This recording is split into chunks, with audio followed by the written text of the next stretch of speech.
Hey everyone, welcome back to LeapTalk English, your favorite place to grow your English through real, honest conversations.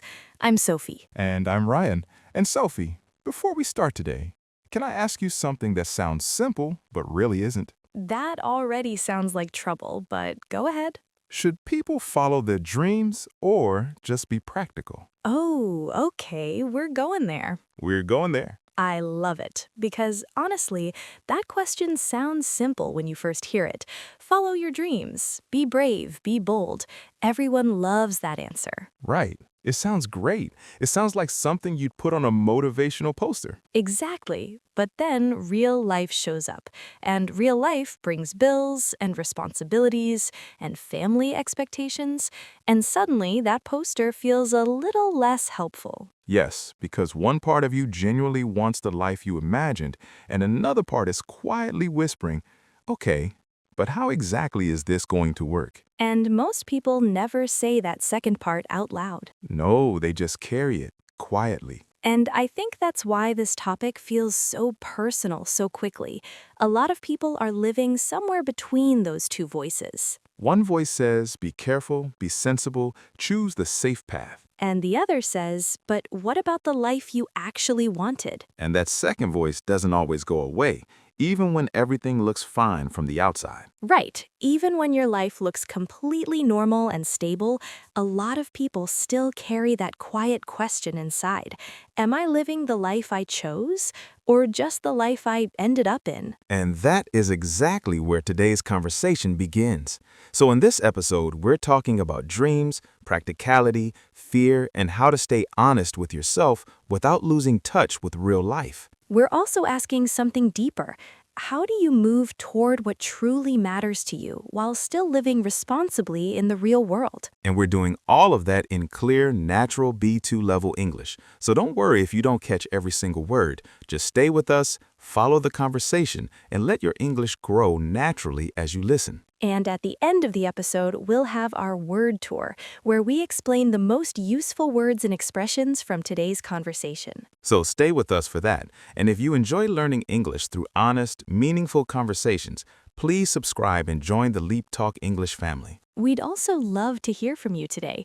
Leave a comment and tell us, do you feel like you're living your dream life, or are you quietly living a life shaped by someone else's expectations? You can keep it short or share a little of your own story. We always love reading what you think. All right, let's begin. You know, Sophie, I think most of us had some kind of dream before life became serious. Absolutely. And I think the interesting thing is, when people hear the word dream, they imagine something huge, something dramatic. Quit your job, move to another country, start a business overnight. Right, very cinematic. Very cinematic. But real dreams are usually much quieter than that. That's so true. Most people aren't chasing some wild fantasy. They just want a life that feels more like their own. Maybe they want more freedom. Maybe they want work that actually means something to them. Maybe they just want to wake up in the morning without that heavy feeling in their chest. And that version of the dream, the quieter version, feels much more honest to me. Me too. It's less about looking impressive to other people and more about feeling right inside your own life. And I think many people still remember that younger version of themselves, the one who wanted something clearly before life got complicated. Before practicality walked in and took over. Exactly, like an uninvited guest who somehow ended up running the whole house. And I don't think life always kills the dream completely. I think it just pushes it into the background. Yes, it's not always gone, it's just harder to hear. For me, it feels like a window. The window is still there, the light is still coming through, but over the years, things pile up in front of it. Responsibilities, fear, other people's opinions, exhaustion. And one day, you almost forget the window was ever there. But it was, and it still is. And it shows up in the strangest moments. You're driving somewhere or lying awake at night, and suddenly, that old part of you quietly taps you on the shoulder. And says, hey, I'm still here, by the way. Always at the most inconvenient time possible. Always. The timing is truly terrible. But I think it says something important. A lot of people aren't empty inside. They're just disconnected from a part of themselves they once understood very clearly. And so, if that dream is still quietly there, what makes people move away from it over time? Ah, that's where this gets real. Because it's rarely one big dramatic moment, right? It's not like one day you sit down and decide, okay, I give up on everything I wanted. No, it happens slowly. Life gets more expensive, you get more tired, you become more careful. Other people start depending on you. And suddenly, safety starts looking very attractive. Because safety can feel like relief, it can feel like protection, and that feeling is real. But there's a difference between choosing safety wisely and letting fear quietly make every decision for you. Right, and fear is clever. Fear doesn't show up and say, "Hello, I am fear, and I am running your life now." No, fear shows up in a very sensible outfit and says, I'm just being realistic. Exactly. Fear has a spreadsheet. Fear has 12 organized reasons why this is not the right time. And some of those reasons sound very logical, which is exactly what makes it tricky. Because sometimes being careful really is wisdom, but other times it's just fear dressed up nicely. And from the outside, those two things can look almost identical. So the honest question isn't just, am I being practical? The honest question is, am I being wise? Or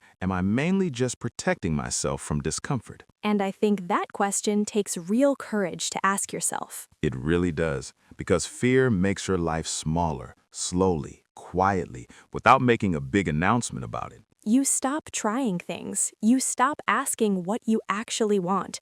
You only ask what feels less risky. And those are two very different questions. But here's what I also want to say, and this feels important.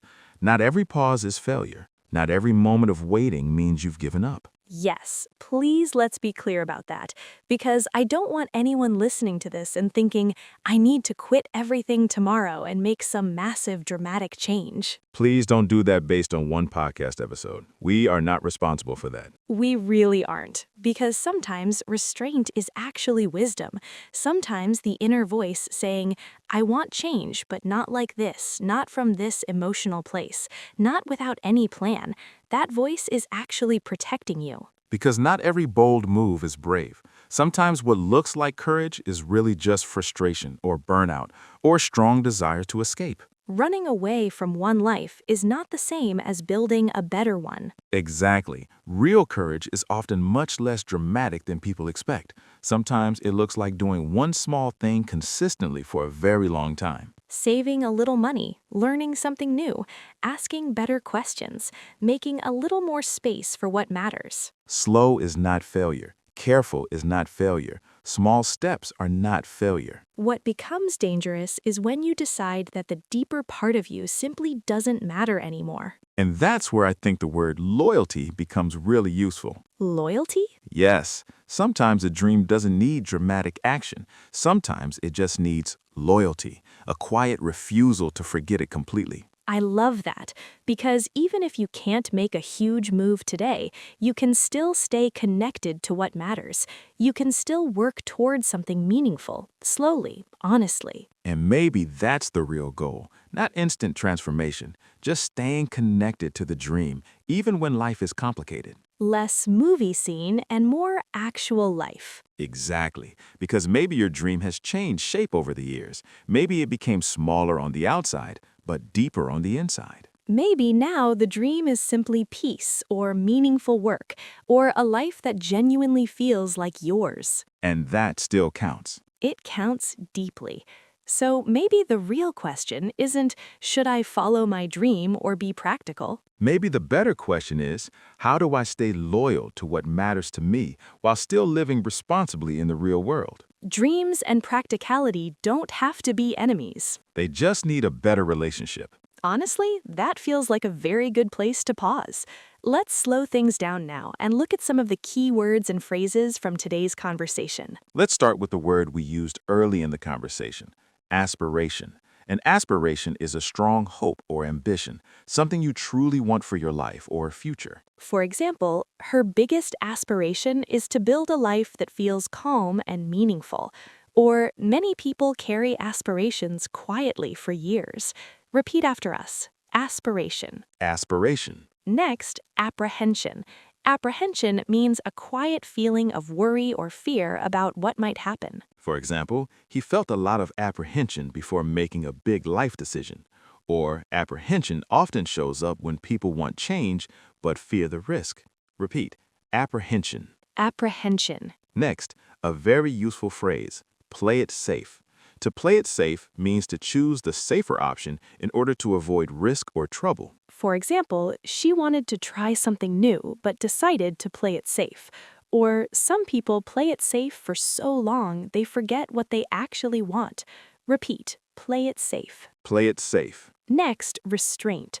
Restraint means controlling yourself and not acting too quickly, especially when emotions are strong. For example, he showed restraint and waited before making a major decision. Or sometimes restraint is not weakness. Sometimes it is wisdom. Repeat, restraint. Restraint. Next, conviction. And finally, work toward. To work towards something means to make slow, steady progress in the direction of a goal. For example, she is working toward a life that feels more peaceful and more honest. Or, even small steps matter when you are working towards something meaningful. Repeat, work toward. Work toward. And those were today's Word Tour words and phrases. Together, they really capture the heart of today's conversation. Dreams, fear, courage, and the slow, honest work of building a life that feels true to you. And sometimes, when you finally have the right words, you understand yourself a little more clearly too. And maybe that's the best place to leave today. Not with pressure, not with a dramatic answer, just with a quieter question. What matters to you? And how can you stay a little more connected to it, even today? You don't need to have everything figured out. You just deserve to stay close to what feels true. This is Ryan. And this is Sophie. Thank you so much for listening to LeapTalk English. We'll see you in the next one. Bye, everyone. Bye.